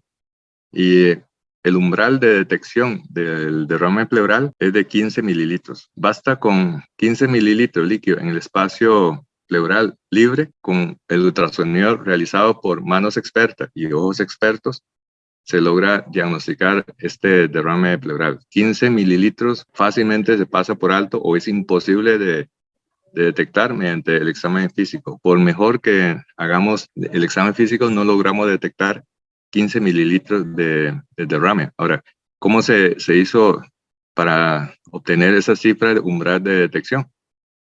Eso se hizo en forma experimental, instilando pequeños volúmenes progresivos, crecientes de líquido y realizar el ultrasonido. Y se vio que con 15 mililitros de líquido libre en el espacio pleural, ya el ultrasonido logra pescar este derrame pleural. Bueno, una vez que ya detectamos el derrame pleural, ahora procedemos a cuantificar el tamaño de este derrame pleural, más correctamente el volumen de este derrame pleural. Y para ello recurrimos a esta estrategia. Aquí lo que estamos viendo es el punto pulmonar. Entonces, aquí tenemos el derrame pleural y aquí es el roce o el deslizamiento pleural. Entonces, en este punto podemos estar seguros de que corresponde al nivel donde se encuentra la parte menos declive del derrame pleural. Y si lo hacemos mediante el modo M, esto correspondería entonces al punto pulmonar. Aquí hay deslizamiento pleural, esta es una línea A, esta es otra línea A de reverberación. Esto, como habíamos dicho previamente, se trata del signo cuadrilátero. Ese es el signo del cuadrilátero y aquí corresponde al punto pulmonar, la zona de transición donde la pleura se pega y se despega. Entonces, para eso tenemos que perfilar los puntos pulmonares. Significa de que a lo largo de la pared torácica vamos a ir buscando dónde se encuentran los puntos pulmonares. Entonces, si aquí hay un punto pulmonar, aquí hay otro punto pulmonar, entonces al final vamos a ir conectando los puntos pulmonares y podemos establecer el tamaño del derrame pleural, el volumen más bien del derrame pleural. ¿Esto con qué se puede comparar? Se compara como cuando nosotros estamos uniendo los puntos de un dibujo. Sin unir los puntos del dibujo, no sabemos exactamente de qué figura es, pero cuando perfilamos todos los puntos, o sea, puntos pulmonares, y luego vamos a ir uniendo en forma secuencial, entonces podríamos tener una idea del volumen de este derrame pleural. Es muy importante eso. Perfilando los puntos, uniendo los puntos, ahora podemos establecer el volumen y la ubicación de este derrame pleural. Entonces, para recordar este concepto de punto pulmonar, aquí se ve muy nítidamente en modo M el concepto de punto pulmonar. Aquí lo que vemos es la zona del derrame pleural, es una zona hipoecoica. Esto es código barra que corresponde a la pared torácica inmóvil. Y aquí se vuelve a pegar la pleura visceral con la pleura parietal. Esa es la zona de transición. Entonces, esto corresponde al punto pulmonar, que es la transición del signo de cuadrilátero y desaparición del cuadrilátero y vuelve a aparecer el cuadrilátero. Entonces, aquí colocamos justamente este punto y ahí vamos a ir perfilando sobre la pared torácica. Entonces, el punto pulmonar corresponde entonces, para que no se nos olvide, de que el punto pulmonar no es patognomónico de un neumotórax. El punto pulmonar tiene el concepto de que es la zona que corresponde a las pleuras parietal y visceral pegándose y despegándose, pegándose y despegándose. Entonces, este punto pulmonar, a diferencia de un derrame pleural, se acompaña de signo sinusoide o signo del cuadrilátero. En cambio, en un neumotórax solo se ve el punto pulmonar, más no se ve algo más allá de donde está el aire. Entonces, esa es la diferencia del punto pulmonar de un derrame pleural del punto pulmonar de un neumotórax.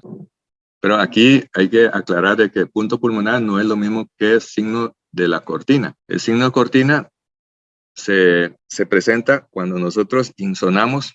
Esto queda más nítido si nosotros insonamos con un transductor lineal, porque el signo cortina corresponde a la zona de aposición diafragmática, que no es lo mismo que el punto pulmonar. Bueno, entonces aquí vamos a aprovechar para repasar cómo se encuentra la zona de aposición diafragmática y el signo de la cortina. Aquí en verde está el diafragma, que separa la cavidad pleural de la cavidad torácica. Si nosotros insonamos en esta parte, estaríamos encontrando la zona de aposición diafragmática, la zona donde el diafragma se pone en contacto con la pared torácica. Y fácilmente lo podemos encontrar con un transductor lineal. No importa dónde coloquemos, si inicialmente quedó por encima, por debajo de la zona de posición diafragmática, pero si quedó por encima, lo único que vemos a través del espacio intercostal es el deslizamiento pleural. Entonces, eso significa que la zona de posición diafragmática queda más abajo. Entonces, vamos a ir deslizando el transductor hacia abajo. Pero si pusimos demasiado abajo el transductor y vemos solamente el diafragma y el hígado, entonces lo que hacemos es deslizar el transductor lineal hacia arriba, hasta el punto en que se ve esa transición que corresponde al signo de la cortina. Bueno, aquí este paciente le dimos como una instrucción muy rápida de qué es lo que tiene que hacer para que en la pantalla se obtenga la imagen del signo de la cortina. Entonces él está sosteniendo el transductor lineal y aquí entonces lo que es esta imagen. Esto que vemos acá es el hígado, este es el diafragma con una imagen de sándwich hiperecoico que corresponde a la pleura, luego una zona hipoecoica que corresponde al músculo y luego otra zona hiperecoica que corresponde al peritoneo. Es un sándwich. Y aquí vemos el sliding pleural y esto que corresponde al diafragma. Entonces, esto da imagen de una cortina y es la zona posición diafragmática. No hay aquí derrame pleural, no hay neumotórax y esto no es un punto pulmonar. Entonces, no confundir cortina con el punto pulmonar. Bueno, como aquí en este paciente que tiene un derrame pleural grande aquí y posiblemente también con derrame pericárdico, aquí se ve signo de menisco,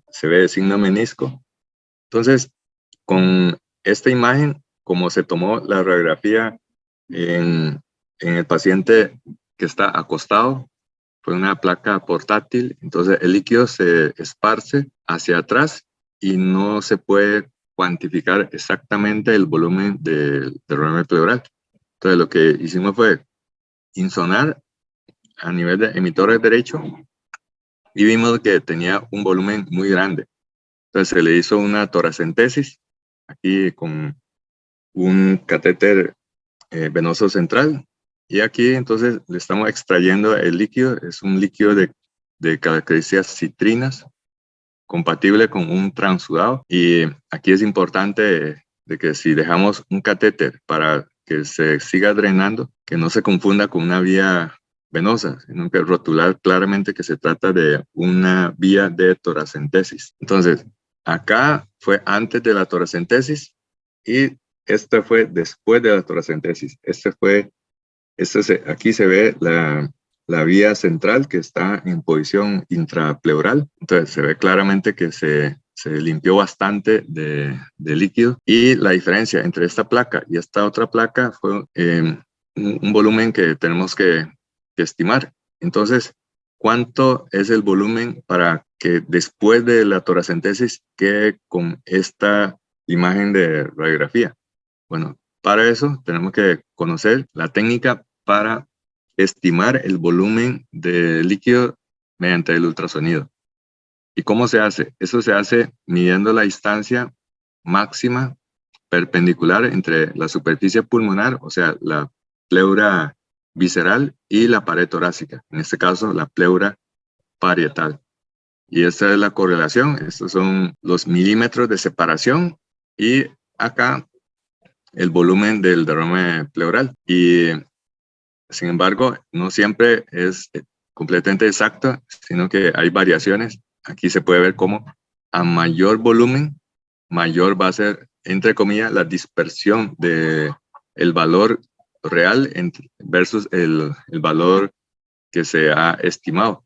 Y esto es porque nosotros a través de una medición lineal estamos estimando una medida que es de 3 dimensiones, porque a través de una medición lineal estamos estimando el volumen que tiene alto, tiene ancho y tiene largo. Bueno, también una manera de estimar, eso es como ojo de buen cuero, viendo solamente una separación lineal, podríamos más o menos tener una idea de cuánto es el volumen que está contenido dentro de la cavidad pleural. Y se utiliza esta fórmula, que el volumen del derrame pleural es aproximadamente 20 por la separación pleural en milímetros. Entonces, medimos la distancia de separación pleura con pleura en milímetros y multiplicamos por 20 y eso sería aproximadamente el volumen del derrame pleural. Entonces acá, por ejemplo, se ve el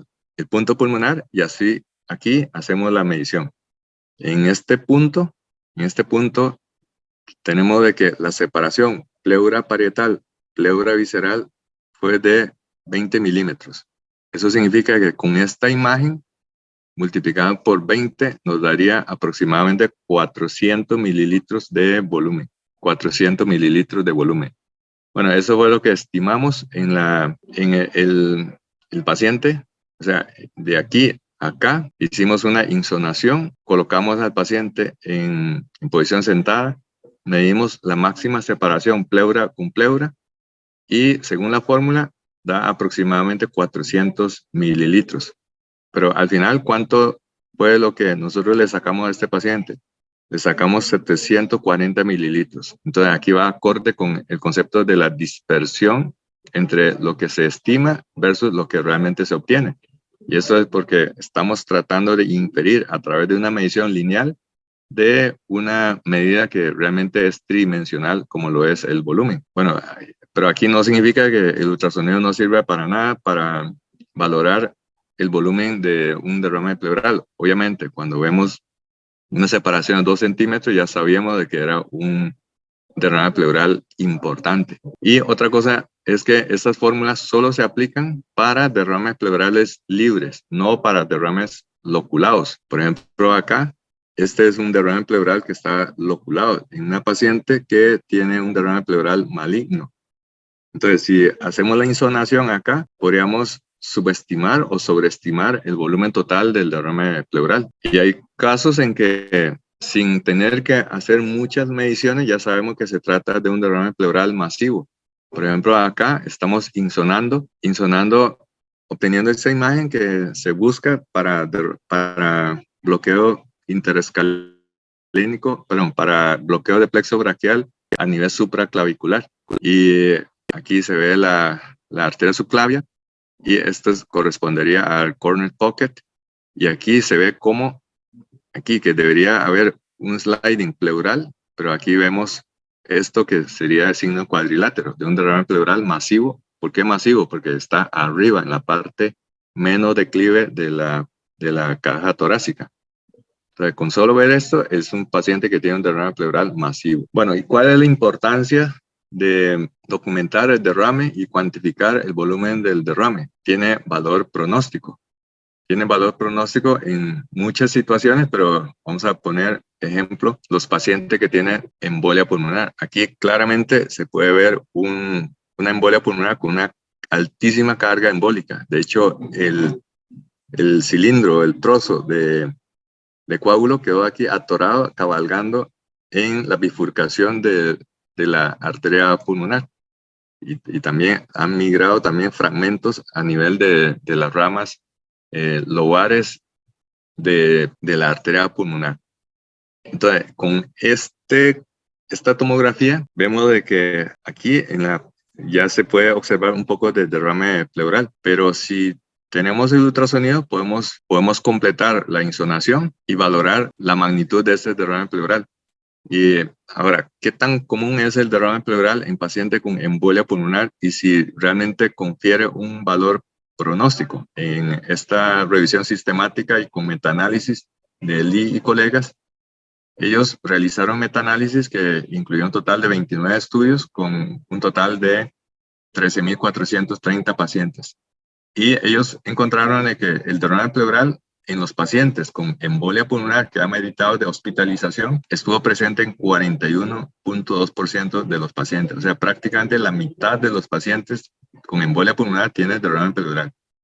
60.8% de localización unilateral y 85.9% de derrames pleurales pequeños. Por eso es que, como son derrames pleurales pequeños, nosotros prácticamente no hacemos toracentesis en pacientes con embolia pulmonar, pero que es frecuente, el derrame pleural es bastante frecuente. Casi 1 de cada 2 pacientes con embolia pulmonar desarrolla derrame pleural, que puede ser transudado o puede ser exudado.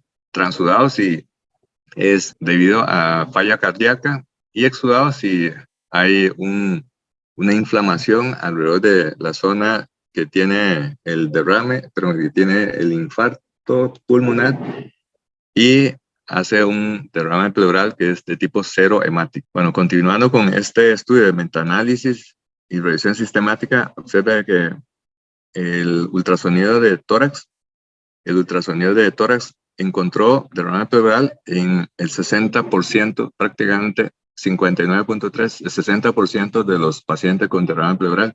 Un rendimiento bastante bajo. La radiografía de tórax y la tomografía se encuentra en medio de los dos.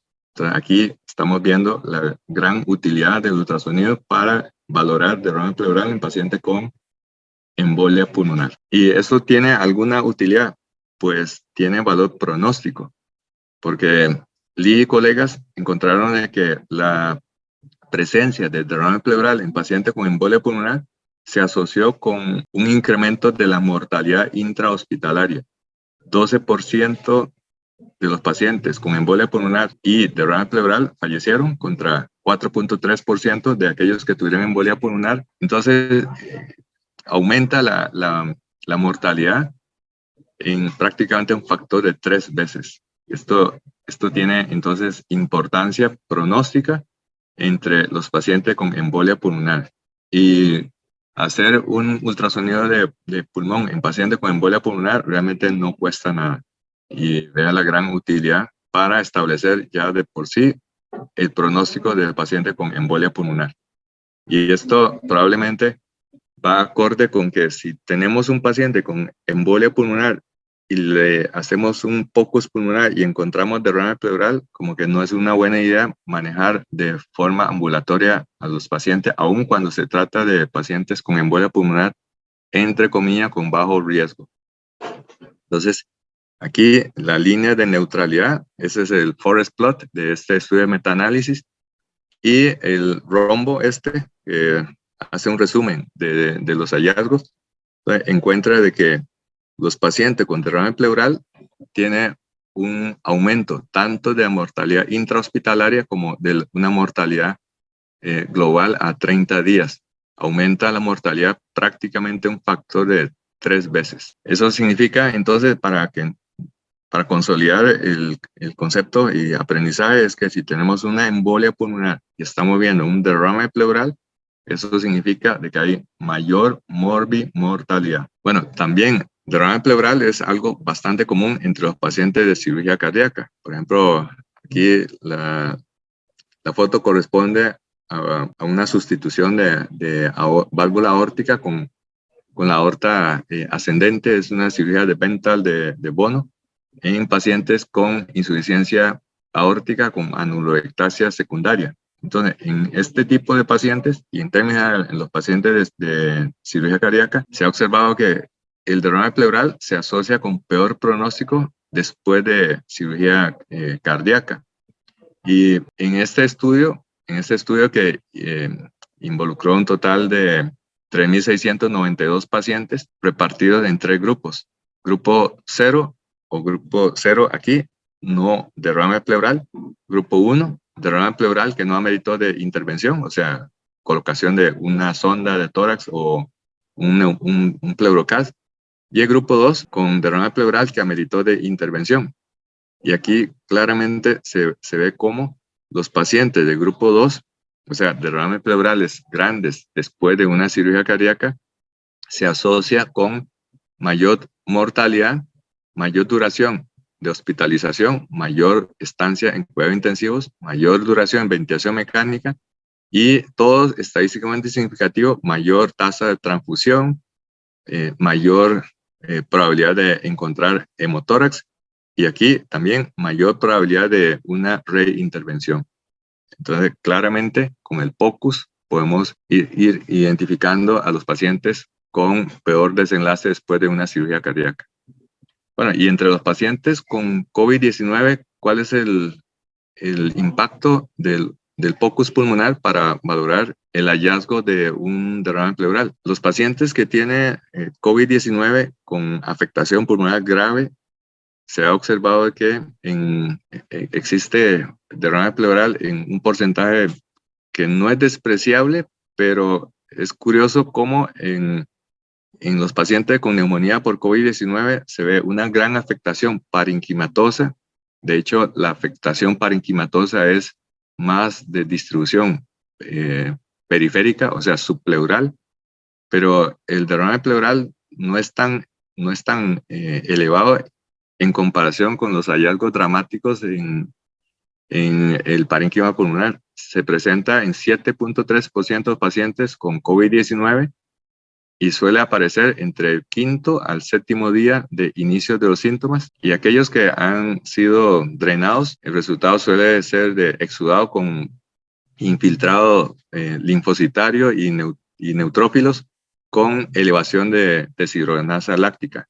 Sin embargo, en las publicaciones que han enfocado en este tema, se ha visto de que no tiene valor pronóstico. O sea, a diferencia de embolia pulmonar y de cirugía cardíaca, en los pacientes con COVID-19, la documentación del derrame pleural no parece conferir un peor pronóstico en comparación con aquellos pacientes que no tuvieron derrame pleural. Interesante esto, y hay que ver cuando se acumule más evidencia al respecto. Bueno, otra importancia, otro concepto importante del POCUS pulmonar para valorar derrame pleural es que nos ayuda a tomar decisiones terapéuticas.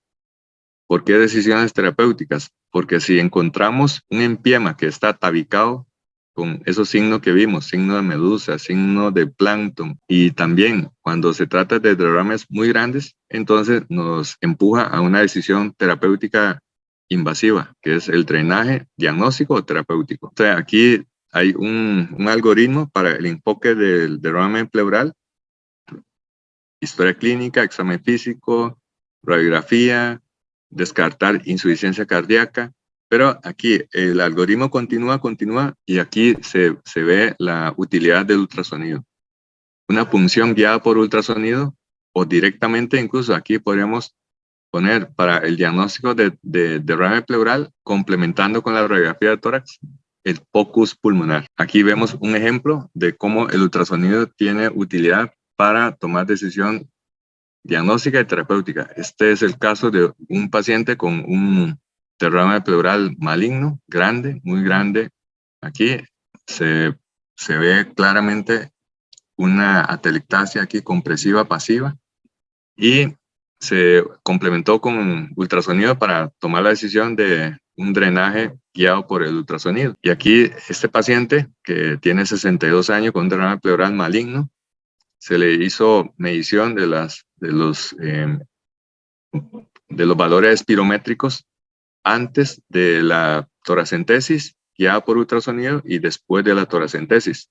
Y se ve cómo después de la toracentesis se logró aumentar los valores de FEV1, de la capacidad vital funcional, del volumen pulmonar total y de la disminución del volumen residual. Bueno, para terminar, ¿cuáles son los mensajes para llevar a casa? Los mensajes para llevar a casa es que ahora con el ultrasonido pulmonar contamos con otra tecnología para valorar a los pacientes. Y esto complementa con otras alternativas tecnológicas para valorar a los pacientes. Y es el concepto de high touch, low touch, alta tecnología, bajo toque. Pero eso no significa este bajo toque que no debamos examinar a los pacientes, sino que es el complemento de los sentidos y la exploración y el examen físico. Y se puede ver cómo ya vimos en los diferentes estudios de que el ultrasonido tiene mucho más precisión diagnóstica, más sensibilidad en comparación con la exploración física para el diagnóstico del derrame pleural, sobre todo el derrame pleurales pequeños. Por el otro lado, no hay que olvidar de que la tecnología ayuda a la evaluación clínica, pero nunca sustituye completamente a la evaluación clínica.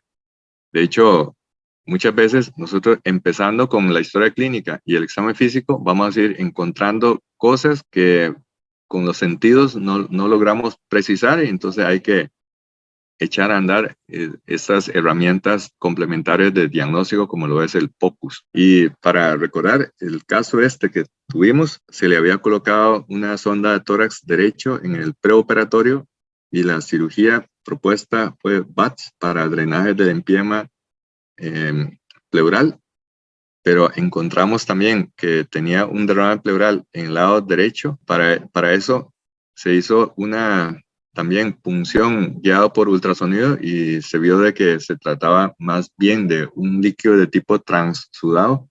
Entonces no se hizo BATS en el lado derecho, solo se hizo BATS en el lado izquierdo. Y probablemente este derrame se debe a la consecuencia del derrame pericárdico masivo que tenía este paciente. Lo que se le hizo fue, aparte del drenaje del empiema, se hizo liberación de las adherencias y se hizo una ventana pleuropericárdica para resolver este derrame pericárdico que fue consecuencia de la perforación del pericardio parietal. Bueno, y aquí se ve cuando se está haciendo el procedimiento de puerto único.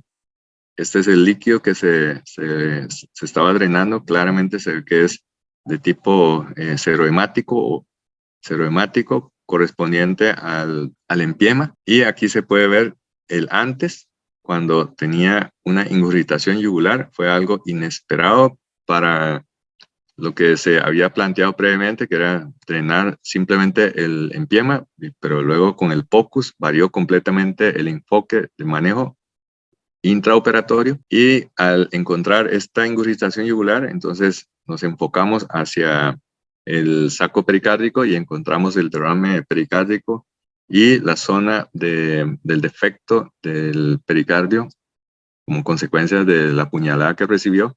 Y aquí en la insonación hacia la cava inferior, se ve cómo este paciente tiene una cava inferior muy pletórica de 3 centímetros. Entonces, después de la cirugía, que consistió en el BATS para drenaje del empiema más la ventana pleuropericárdica, y aquí se ve cómo ese paciente ya no tiene la congestión y la ingurgitación yugular. Entonces, después del procedimiento, hicimos nuevamente la insonación para medir la vena cava inferior y la vena cava inferior está ahora en 11 milímetros. Pasó de 30 milímetros a 11 milímetros. Entonces, para recordar de que el POCUS en este caso no solamente fue útil para valorar el derrame pleural, sino que también sirvió para valorar el corazón y la consecuencia de esta herida por arma blanca. Y aquí entonces recordar de que nosotros podemos aprovechar el aparato cambiando a un transductor de tipo sectorial o microconvexo.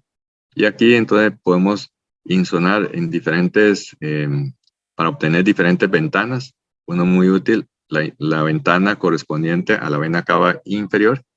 Y de esta manera matar 2 pájaros de un solo tiro. Entonces, si tenemos un paciente que tiene una cava pletórica, indica de que algo no está bien a nivel cardíaco y entonces hay que ahora dirigir el transductor hacia el corazón y seguir obteniendo más vistas para documentar. Y en este caso lo que se documentó fue un derrame pericárdico tabicado que no estaba dentro de los diagnósticos preoperatorios. Bueno, y con este paciente, finalmente, nosotros le colocamos un catéter epidural y se le administró morfina epidural. Es muy importante el concepto de manejo del dolor en pacientes de BATS para drenar empiema, porque muchas veces solo consideramos el orificio donde se accesó para realizar la biotoracoscopía, pero cuando se va despegando la cavidad pleural, todas esas adherencias pleurales, eso genera muchísimo dolor. Entonces, en estos casos es preferible colocar un catéter epidural. Y dichosamente el paciente tuvo una evolución satisfactoria y se egresó del hospital en el posoperatorio número 5, más que todo para completar el esquema de antibiótico que ya había recibido, y el paciente fue egresado en condiciones muy, muy estables.